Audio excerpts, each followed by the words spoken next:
Oi pessoal, tudo bem? Eu sou Renato Moraes, sócio de contencioso e arbitragem aqui do Cassione Advogados, e dessa vez temos um episódio especial de Civil e Fin Talks. Pessoal, nossa edição especial de hoje reúne duas áreas do nosso escritório. Nós vamos tratar do artigo 406 do Código Civil, que trata dos juros, da taxa de juros legais, e por essa razão a gente está reunindo aqui o Marcelo Pádua, sócio de bancário e de fintechs do nosso escritório, e o Luiz Cláudio, nosso associado sênior de contencioso civil e arbitragem. Eu vou começar pedindo para o Luiz Cláudio explicar qual a mudança aconteceu no artigo 406 do Código Civil. Obrigado, Renato. Legal participar dessa conversa com vocês dois. Durante muito tempo se discutiu, por conta da redação antiga do artigo 406 do Código Civil, qual era a taxa legal de juros. A redação ela era obscura, ela apenas falava que em caso de mora o devedor deveria pagar juros na taxa legal. O Código Civil não definia qual era essa taxa, então se aplicou durante muito tempo 1% do Código Tributário e basicamente era isso que acontecia. Em caso de mora o devedor, né, ele incorria ali nessa taxa de juros de 1%. Mas como não havia uma definição no Código Civil, muito se discutiu se haveria outra taxa que poderia ser aplicada, como a Selic, por exemplo. Isso, inclusive, estava sendo julgado pelo STJ, no recurso especial repetitivo, que não chegou a ser finalizado por conta da promulgação da Lei 4.905, que alterou o artigo 406 do Código Civil e definiu como a taxa legal de juros a Selic. Legal.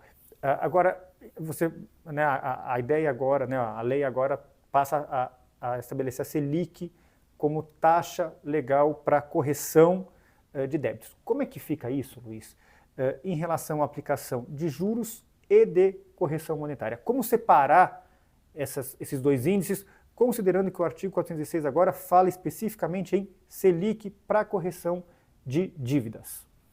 A Selic ela é composta também com a taxa de inflação. Então, para corrigir essa possível discrepância que a gente teria, foi alterado também o artigo 389 do Código Civil, que definiu no seu parágrafo 1º a correção monetária pelo IPCA, índice oficial definido pelo IBGE, ou outro que venha substituí-lo eventualmente.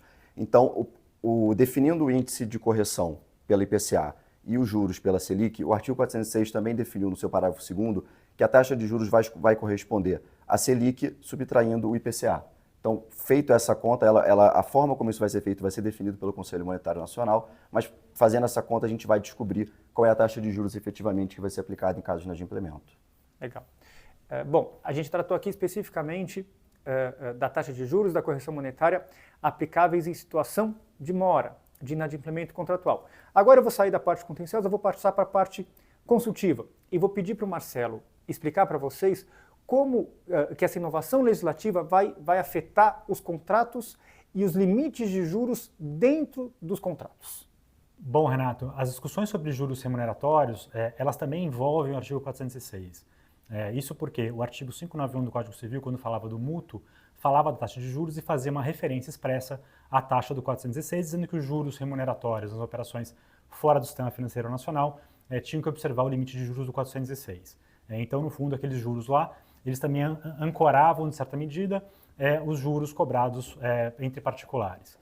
A mudança que aconteceu agora na Lei 14.905 também afetou o artigo 591, que não fala mais do limite do artigo 406. Então, você não tem mais essa referência do limite do 406 ancorando a taxa de juros e fica muito claro agora que, em termos de limite, você vai aplicar as disposições da lei da usura. Então, esse é um ponto bastante importante porque você vai ter agora um limitador claramente definido na lei da usura, enquanto que antes tinha um pouco de discussão, porque o artigo 591 falava do limite legal e a lei da usura falava do dobro do limite legal. Então tinha uma dúvida que inclusive perdurou por muito tempo com relação a como interpretar o Código Civil com a lei da usura. Pô, legal, Marcelo. Agora, você mencionou aqui especificamente a lei de usura. Houve alguma alteração a partir dessa modificação legislativa na lei de usura e como ela se aplica às pessoas e às empresas? Sim, acho que o ponto importante aqui é o seguinte: houve uma mudança na aplicação da lei da usura, trazida pela Lei 14.905. Existem agora algumas hipóteses em que a lei da usura não vai se aplicar mais em relações, inclusive fora do sistema financeiro nacional.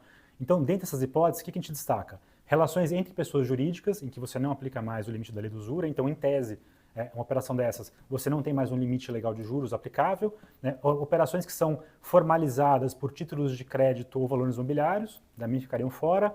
Alguns tipos de operação em que a contraparte, por exemplo, é uma instituição financeira, um fundo de investimento e assim por diante, também fora. Né? E para terminar, operações do mercado financeiro e mercado de capitais. Então, você tem algumas hipóteses, diferentemente do que existia antes, em que você não aplica mais o limite legal de juros. E um ponto importante para lembrar é o seguinte, né, que já existe, né, desde muito tempo uma distinção entre taxa de juros cobradas no sistema financeiro nacional e fora. E era entendido que no sistema financeiro nacional você já não tinha essa limitação, enquanto fora valia o limite legal. Agora você tem uma situação diferente e tem algumas hipóteses que mesmo fora do sistema financeiro nacional você não aplica o limite legal de juros. Isso também não quer dizer que você está livre para cobrar qualquer taxa de juros e que você pode ter também discussões hoje em dia com relação a eventual abusividade, tem mil discussões que podem surgir. Dentre as discussões, uma que a gente chama atenção é a questão de que a lei não mudou a aplicação das disposições sobre a atividade privativa de instituição financeira. Então, uma preocupação que tem que ter é a seguinte, essa lei ela não está liberando de forma ampla todo tipo de atividade e permitindo que particulares e não instituições financeiras atuem como instituição financeira.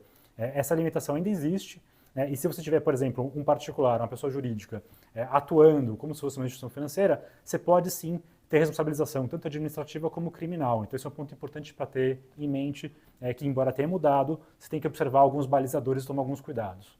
Muito legal, Marcelo. Então, acho que é isso. Espero que tenha ficado claro. E esse foi mais um episódio especial do nosso Civil e FinTalks.